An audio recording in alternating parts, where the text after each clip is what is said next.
Sunday है, कार्यक्रम रखा है, चलो एंजॉय करके आते हैं, भाषण सुन के आते हैं, चलो तुम खाना बना लेना अच्छा सा, आकर खाएंगे, चलो बच्चे तुम अपने दोस्तों के साथ घूम लेना, बेटियों को बोल देंगे अच्छा ठीक है माँ बहन चलो त्योहार आ रहा है शॉपिंग कर लेना। हर चीज पे जब आपके डाका डल चुका है, अरे बुद्धि में भी हमारी ताला लग चुका है, हमें ये नहीं पता, ये नहीं तो हो जाता अभी तक, भला आपका होना होता तो अब तक हो जाता। उनके बच्चे तो पढ़ रहे हैं विदेश में, आपके बच्चे लगा रहे हैं साइकिल की दुकान पे पंचर, आपके बच्चे नाई की दुकान पे काट रहे हैं बाल, आपके बच्चे लेके जा रहे हैं धो रहे हैं कावड़, वो पानी जो लेकर आते हो पी के आपके पुराने जन्म के सारे पाप तो धुल गए होंगे अभी तक, है ना। डॉक्टर तो जो पागल है तो इतने किलोमीटर दूर से चल के यहाँ पे आके बोल रही है, आधे से ज्यादा तो यही बोलते हैं नौकरी ही ना बड़ा बोलती थी, गर्व है तुझे, ऐसी नौकरियों को लात मारूंगी क्योंकि बाबा साहब की बच्चियों ने उनकी शिक्षा पढ़ी है और ये चीज समझ में आ चुकी है, ये चीज समझ में आ चुकी है कि मुझे अब नौकरी लेने वाला नहीं नौकरी देने वाला बनना है, और उस राह पे मैं चल रही हूँ और प्रैक्टिकल बड़ी मजबूती से बात करती हूँ। और हाँ यही है शिक्षा, जब पढ़ते हो ना तो बोलते नहीं हो फिर दहाड़ते हो और किसी के बाप से नहीं डरते, किसी से नहीं डरते। थोड़ा सा इधर भी देखना कैमरे में। जय भीम, जय भारत, जय संविधान, जय मंडल, जय जोहार।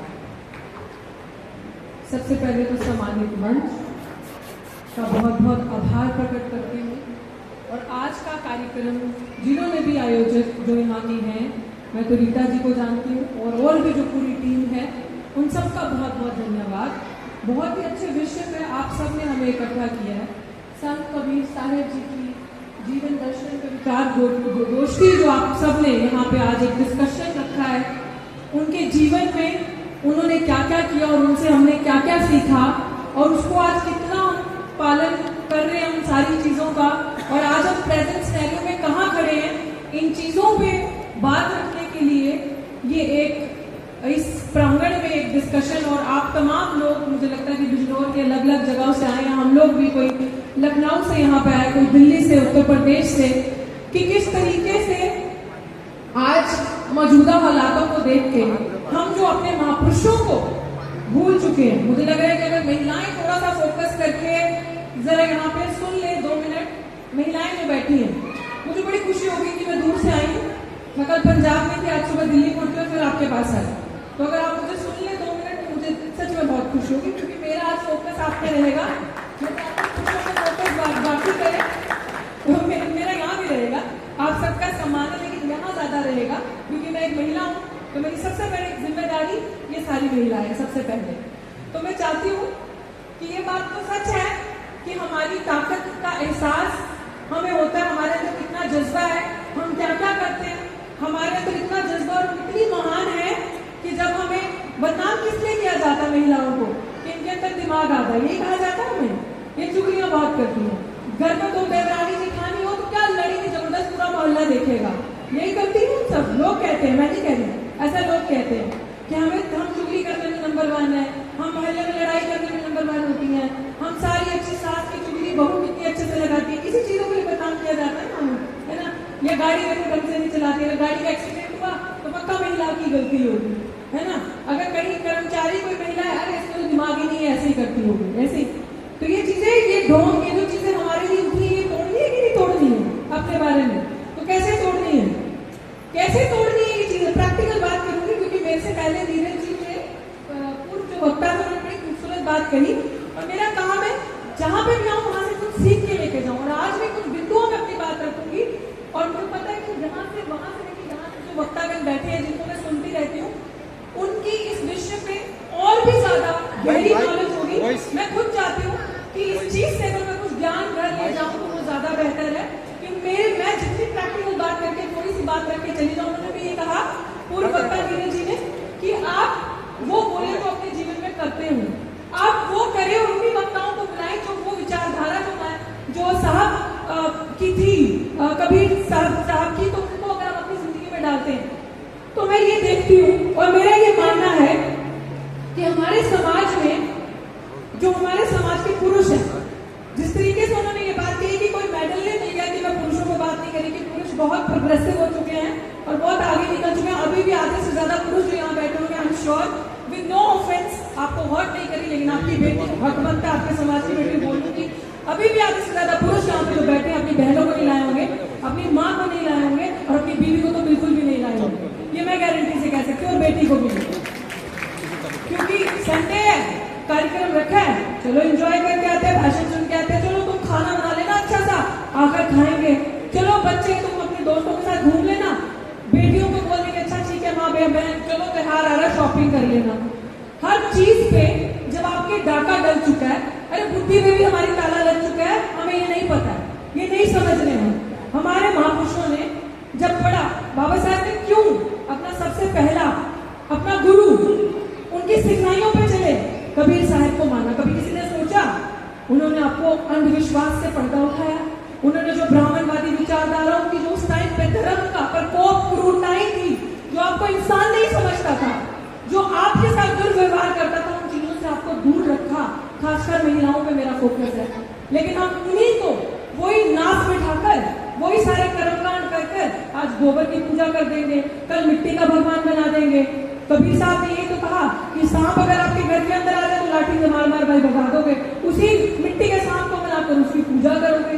यही करते हैं ना हम लोग, उसी सांप की पूजा करते हैं। उसी वही त्योहार हमारा कोई भी चीज हमारे चाहे महापुरुषों की वो बर्थ एनिवर्सरी हो या पुण्यतिथि हो या कोई इस तरीके के हमारे रिचुअल्स रहे हो, उन सब पे उन्होंने कब्जा डाला। उन सब पे कब्जा डाल के हमारे रंगों में भी उन्होंने रंग का बंटवारा करके रंगों से भी भगवान को नाप दिया कि ये रंग हमारा, ये रंग इनका नहीं। हमारी तारीखों में अपनी तारीखें, हमारे धर्म, हमारे जो भी त्योहार हो उन त्योहारों को अपना बना के अपना कुछ एक नया ढोंग ड्रामा कर दिया। तारीख नहीं, तिथि नहीं, जिस तरीके से पूर्व वक्ता बता रहे थे कि हर एक चीज पे अपना कब्जा कायम किया, तो हम क्या करते हैं? हमारी महिलाएं कुछ नहीं करती। मैं भी अपने परिवार में दूर दूर तक देखती हूँ, सिर्फ और सिर्फ ब्राह्मणवादी विचारधारा को अपने कंधों पे ढोकर घर के अंदर लेके आना। व्रत रखो, करवा चौथ का रखो, आज तीज का रखो, आज बेटे के लिए व्रत रखो, आज गोबर महाराज है तो गोबर का व्रत रखो। जिस चीजों से आपके अंदर मूर्खता पैदा हो सकती है वो चीजें आपके अंदर लाई, और आप लोग देखो आम टाइम में आप घर के अंदर ऐसे बैठे रहोगे।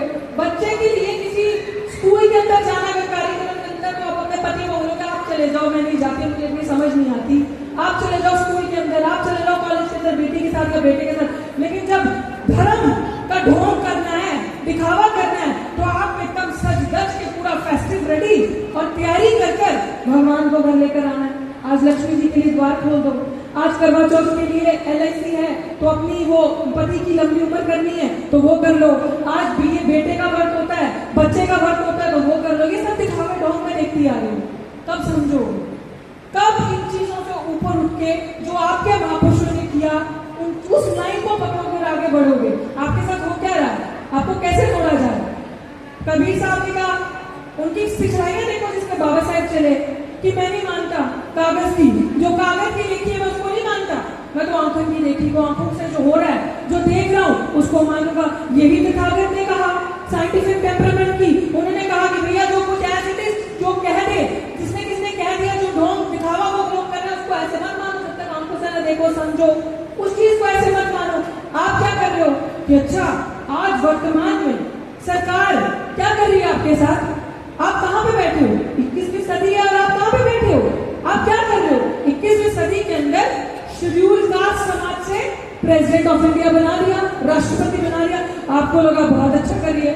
शेड्यूल ट्राइब से फिर से दोबारा लाकर प्रेसिडेंट ऑफ इंडिया, राष्ट्रपति बना दी। आपको लगा हमारा भला हो रहा है। आज भगवान वाल्मीकि के नाम से एयरपोर्ट बना दिया। आपको लगा हमारा भला हो रहा है। आपको लगा कि बहुत अच्छा कर रही है सरकार, हमारे समाज को, आपसी भाईचारे को, दो भाई बहन को बांट के वर्गीकरण कर दिया। एक परिवार को हमारे लिए लग रहा है कि बहुत अच्छा कर रही है सरकार। एक तबका बहुत आगे निकल गया, दूसरा बहुत पीछे रह गया। उस शेड्यूल ट्राइब को जब राष्ट्रपति की कुर्सी पे बिठाना, ध्यान से सुनना महिलाएं, क्योंकि महिलाएं बिठाई है ना, वो बता रहे हैं देखो महिलाओं का कितना विकास किया है। जाओ जाकर देखो, जल जंगल जमीन जिनका सब कुछ था उनके पास बचा है। हसदेव जैसे गांव कट रहे हैं, आपके पास कुछ नहीं बच रहा, आपकी पुश्तें खत्म हो की जा रही, आपकी आने वाली पीढ़ियों का सब कुछ विनाश किया जा रहा है। और हम लोग कह रहे हैं कि नहीं, हमारे समाज को कुर्सी पे बिठाया, हमारा बड़ा भला किया जा रहा है। हमें लग रहा है कि राष्ट्रपति को माने जो इससे पहले थे कुर्सी पे बिठाया शेड्यूल कास्ट समाज से बहुत भला किया जा रहा है, बहुत अच्छा कर रहे हैं, हम नहीं देख रहे। हम लोग वो कर रहे हैं कि जो वो हमें दिखा रहे हैं हम लोग उसी चश्मे से देख रहे हैं। लेकिन प्रैक्टिकली जिस तरीके से पूंजीवाद कह रहे हैं कि मेरे साथी भी आज गाड़ी में बैठे थे, जिस तरीके से जब पूर्व वक्ता बता रहे थे कि वो ट्रेन से आ रहे थे तो उनके साथी ने कहा कि ब्राह्मण क्या लेकर आए हैं इस देश में, सब कुछ तो हमारे पूर्वज लेके आए हैं, विचार से लेके सब मिशन तक आगे बाबा साहेब को जिस तरीके से यह देश के लिए कुर्बानियां करी है तो हमारे पूर्वज ने करी है, तो ब्राह्मण और ब्राह्मणवाद क्या लेकर आया? उन्होंने कहा कि जाति लेकर आया, जातिवाद लेकर आया, ढोंग लेके आया। तो यही चीज है। आज देखा जाए तो मेरे साथी आज गाड़ी में हमारे थे, मेरे साथी ने कहा कि मोदी सरकार कुछ लाई भी है बाहर से, मोदी क्या लेकर आया? आज जो वर्तमान की सरकार है वो बाहर विदेश से क्या लेकर आई? तो मैं चुप करके बैठ के सुनी, लेकिन मैंने उनकी बात का जवाब दे दिया तो मुझे एहसास हुआ कि जिसने सबसे बड़ी हमें चोट मारी है पूंजीवाद, वो पूंजीवाद लेकर आया। वो यहाँ पे डिवाइड एंड रूल की पॉलिसी को लेकर आया, धर्म में बांटो, वर्गीकरण कैसे हुआ? तोड़ा ना आपको, तोड़ो, राज करो, बांटो, राज करो। और हम क्या कर रहे हैं? हम फंस रहे हैं, टूट रहे हैं, और वो उसको पता है राज करके लेता है। लेकिन हम लोगों ने क्या करना है? भैया धर्म बचाना है, हम लोगों ने क्या करना है? धर्म बचाना है। बताओ मुझे, कबीर साहब ने कहा कि अगर पत्थर को मानने से सब कुछ होगा तो मैं तो चट्टान को, मैं तो पहाड़ को मान लूं। बताओ आप अपने दिल पे हाथ रखो। ये महिलाएं मेरी बैठी माताएं बहनें, लड़ूंगी ना आपसे क्योंकि मैं आपकी बेटी हूँ। पक्का ढोंग करती होंगी आप, पक्का धागे बांध के। बड़े सारे लोग अभी भी मेरी आंखों से मैं देख पा रही हूँ, मैं बोलूंगी। मुझे बताओ तिलक लगाने से कितना भला होगा आपका? मुझे बताओ हाथ में धागे पहनने से वो क्या कहते हैं? मुझे नहीं पता उस लाल धागे को क्या कहते हैं, मैं नहीं समझती, लेकिन मुझे क्या कहते हैं? कलावा पहनने से पाप पुण्य तो आपके खत्म हो जाते होंगे।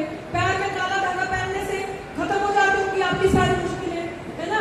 वो पता नहीं क्या अंगूठियां पहनी, पता नहीं उसके अंदर पत्थर पहनने, वो सब खत्म हो जाते होंगे आपकी दुख चीजें। उसके बाद बच्चे पढ़ जाते होंगे, पास हो जाते होंगे। आपके समाज से कितने लोग अभी IAS का ऑफिसर बन के बैठे हैं। अभी आने वाली जो महिलाएं फ्रंट रो में पीछे बैठी है, इनकी बेटी जिस तरीके से मौजूदा हालात चल रहे हैं, ऐसे ही हम धागे पहनेंगे, ऐसे ही हम पत्थर पहनेंगे, बड़े बड़े यहाँ से लेके यहाँ तक तिलक लगाएंगे, है ना? और हम लोग बहुत आगे बढ़ेंगे और मुझे लगता है कि हम राष्ट्रपति भी बनेंगे, प्रधानमंत्री भी बनेंगे, और आने वाले टाइम पे बहुजन समाज ऐसे ही राज भी करेगा।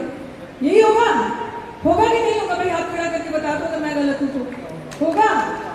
तो इतने टाइम से करते ही आ रहे हो, होना होता तो हो जाता, अभी तक भला आपका होना होता तो अब तक हो जाता। उनके बच्चे तो पढ़ रहे हैं विदेश में, आपके बच्चे लगा रहे हैं साइकिल की दुकान पे पंचर, आपके बच्चे नाई की दुकान पे काट रहे हैं बाल, आपके बच्चे लेके जा रहे हैं धो रहे हैं कावड़।